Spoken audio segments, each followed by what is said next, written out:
The diplomat Hindi film review by all rounder star Vallem Venumadhav. సినిమా నిడివి 2 గంటల 17 నిమిషాలు యాక్షన్ థ్రిల్లర్. యూఏ సర్టిఫికేట్ వచ్చిన ఈ సినిమా విడుదల తేదీ 14 March 2025. The deputy high commissioner JP Singh faces an unusual crisis when a mysterious woman rushes inside the Indian High Commission in Islamabad, claiming to be an Indian citizen and seeking a return to India. ఇది కథ. So single లైన్లోనే రాశారు ఈ కథని. So John Abraham JP సింగ్గా ఒక నిజ జీవితం పాత్ర చేసినటువంటి సినిమాలో సుష్మా స్వరాజ్ పాత్రని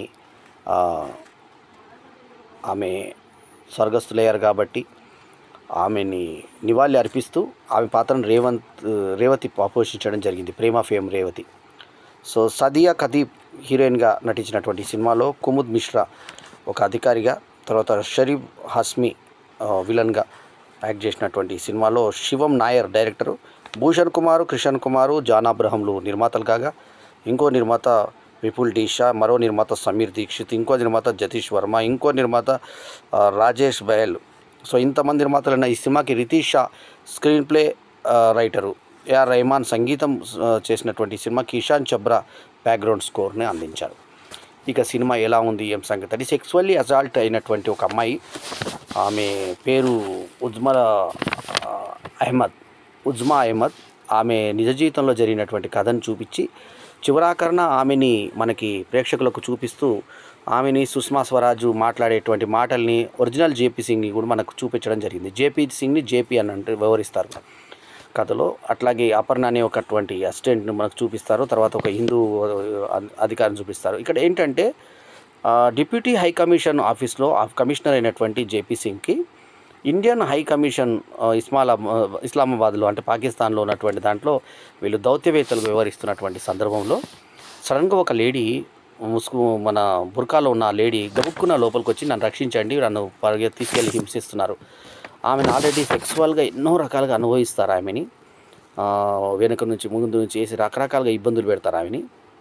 సో అట్లా సెక్సువల్గా అసాల్ట్ అయినటువంటి ఆ లేడీని కాపాడాలా వద్దా అనే దాని మీద ఒక తడబాటుతోటి మొత్తానికి ఒక అతను అధికారి గేట్ నెంబర్ 6 అని చెప్పి లోపలికి పంపిస్తాడు. పంపించిన తర్వాత ఆమె దగ్గర బాంబు ఉందో ఏముందో తెలియదు. అంతకుముందు ఒక పేలుడు జరుగుతుంది. జానబ్రహం చిన్న కూతురు చనిపోయి ఉంటుంది.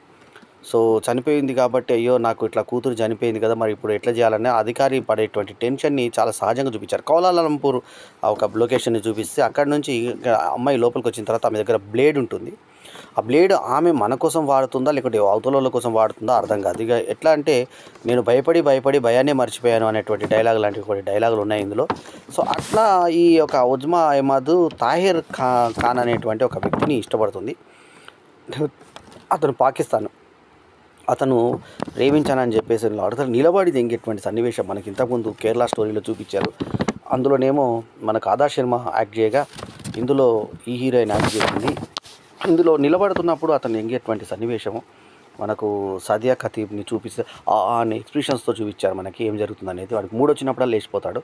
సో అట్లా బాగా హింసించిన తర్వాత ఆమె చాలా ఇబ్బందులు అటువంటి గురి అయిన తర్వాత ఇస్లామాబాద్కి తీసుకెళ్ళి ఒక మనుషుల్ని జంతువులాగా అమ్మేటువంటి ప్రక్రియలో 28 ఇయర్స్ ఈమెకు ఉన్నాయని చెప్పేసి కింద మీద అన్ని పరిశీలించి 24 ఇయర్స్ అమ్మాయికి కానీ అన్నారు, 28 వద్దు మాకంటూ వెళ్ళిపోతారు, ఏదో జంతువులు చూసినట్టుగా.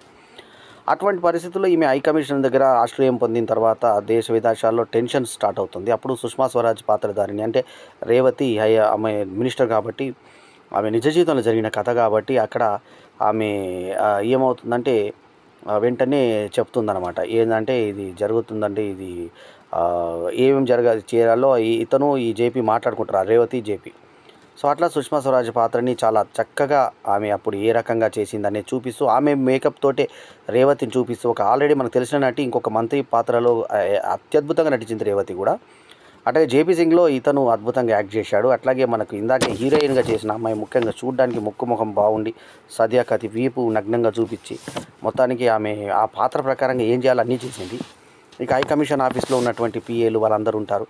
సో మొత్తానికి ఏంటంటే ఈ దౌత్యవేత్తల మధ్య ఏ రకంగా ఈ లేడీ తప్పించుకున్న పోతుంటే అప్పుడు ఆమెకు జరిగినటువంటి అన్యాయం, ఆమె ఏ రకంగా అన్యాయం జరిగింది, ఆమె ఫ్లాష్ బ్యాక్ ఏంటి, ఆమెకు ఒక కూతురు ఉంది, ఆ తర్వాత ఏం జరిగింది, ఎలా ఈ ఇండియా నుంచి మళ్ళీ ఇండియా నుంచి ఇక్కడికి వచ్చిన తర్వాత ఇక్కడ నుంచి మళ్ళీ తిరిగి ఇండియాకి వెళ్ళడానికి ఆమె ఏమేమి ఆరాటపడ్డది. కోర్టులో నా పిల్లని వీళ్ళు ఎత్తుకుపోయారని చెప్పేసి వాడు కేసు పెట్టినట్టు చేసి అక్కడ కూడా లాయర్లు ఎవరు రాకుండా చేస్తే ఎంతో కష్టంగా జేపీ సింగ్ రాత్రికి రాత్రి లాయర్ని అరేంజ్ చేసి కుముద్ మిశ్రా అని పెడతాడు లాయర్గా.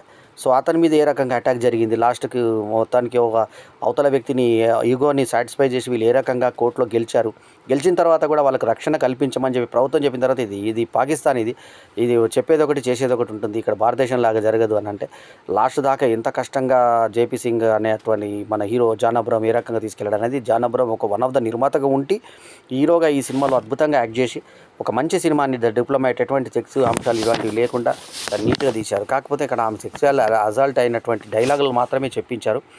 ఓవరాల్గా ద డిప్లొమాట్ సినిమా పర్ఫార్మెన్స్ ప్రకారంగా చూస్తే ఫస్ట్ మనకు సదియా ఖతీబ్ చాలా అద్భుతంగా చేసింది, ఆ తర్వాత జాన్ అబ్రహం, ఆ తర్వాత కుముద్ మిశ్రా, తర్వాత షరీఫ్ హస్మి వీళ్ళందరూ యాక్ట్ చేయడం జరిగింది బాగా. సో మొత్తానికి అన్ని పాత్రధారులు కూడా అన్ని పాత్రలు కూడా చాలా సహజంగా ఉంటూ నిజం బేస్డ్ అనే రియల్ స్టోరీ అని చెప్పి మనకు స్టార్టింగ్ చూపించి కళ్ళ కట్టినట్టుగా చూపించి లాస్ట్కు రేవతి ఆమెను కౌగిలించుకుంటుంది, అంటే సుష్మా స్వరాజ్ ఆమెను మంత్రి కౌగిలించుకున్నట్టుగా చూపించి మమ్మల్ని నమ్మినందుకు, మా దేశానికి ఈ రకంగా మా దౌత్యవేత్తలు నమ్మినందుకు మేము కూడా గర్విస్తున్నామని చెప్పే లాస్ట్ డైలాగ్ కూడా బాగుంటుంది. ఓవరాల్గా మనం ఇండియన్స్ ఏ రకంగా మనం కాపాడతాం అనేది డిప్లొమాటిక్ వేలో మనకి సినిమా ప్రపంచ సినిమా వాళ్ళకి చూపించడం జరిగింది. మన భారతదేశ ఔన్నత్యాన్ని చాటి చెప్పే విధంగా ఉన్నది ఈ సినిమా.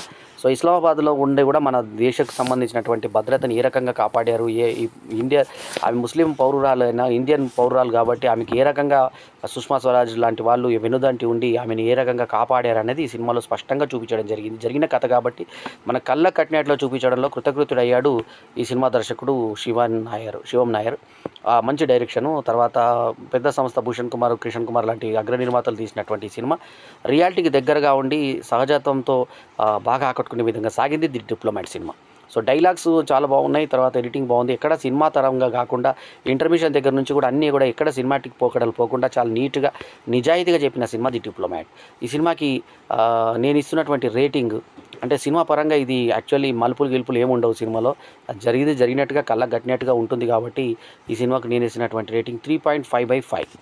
ఎందుకంటే సినిమా టైపు పాటలు కానీ పద్యాలు కానీ అట్లాంటివి ఏం పెట్టకుండా చాలా నిజాయితీగా స్క్రీన్ షోలు పెట్టకుండా, స్క్రీన్ షో అంటే ఈ వీపు వెనకకు తిప్పి చూపిస్తుంది, నగ్నంగా వీపుని చూపిస్తుంది ఆమెకి ఏ రకంగా హింస జరిగారని.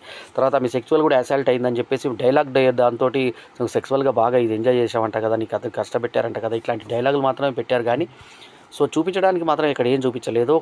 ఒక ఆడాది పడ్డటువంటి వేదనను సదియా ఖతీబ్ చాలా అద్భుతంగా తన ఎక్స్ప్రెషన్స్తో చూపించినటువంటి ఈ సినిమా జాన్ అబ్రహం నిర్మించడం అంటే వన్ ఆఫ్ ద ప్రొడ్యూసర్గా ఉండడం కూడా గొప్ప విషయం. మంచి సినిమా అని ఒక వ్యాపారాత్మక అంశాలు ఏమి లేనిటువంటి సినిమాను ఆదరించవలసిందిగా కోరుతూ 3.5/5 ఈజ్ మై రివ్యూ రేటింగ్. ఈ రివ్యూ కనుక మీకు నచ్చితే లైక్ చేయండి, కమెంట్ చేయండి, షేర్ చేయండి, మా ఛానల్కు తప్పకుండా సబ్స్క్రైబ్ చేయండి. ఎల్లప్పుడు మీ ఆదరాభిమానాలు ఆశించే మీ ఆల్రౌండర్ స్టార్ బల్లెం వేణుమాధవ్. నమస్తే, జై హింద్.